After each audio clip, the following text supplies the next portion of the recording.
In this video we're going to talk about the systemic vessels based off of the torso here that we have. This is the torso that we're having in class, and so we're just going to walk through the flow of blood through the actual arteries, and so we're just going to walk through specifically the systemic arteries found on this torso model here. So all blood comes from that, arterial blood comes from that left ventricle, and so once we go from that left ventricle, you'll notice that the heart's not here, so we're not going to see the coronary arteries, the first two branches of the ascending aorta.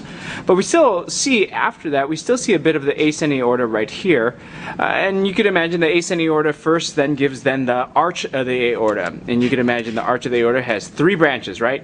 Arch of the aorta to three branches: brachiocephalic, left common carotid, and left subclavian.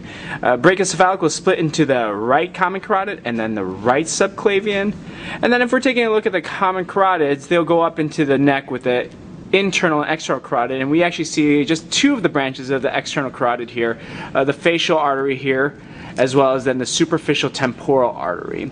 When we take a look at the rest of it, we see the subclavian moving along, and then we don't see anything else of it.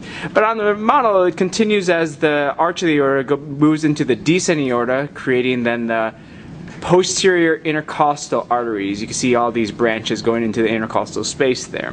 Once we pierce the diaphragm, the descending, or in this area called the thoracic aorta, becomes the abdominal aorta. And we have a bunch of organs that require some blood, so we have to have a lot of branches here. And so the first two branches that we're going to find are the inferior phrenic. Now the left one is missing, but the right one is here, going back up to the diaphragm.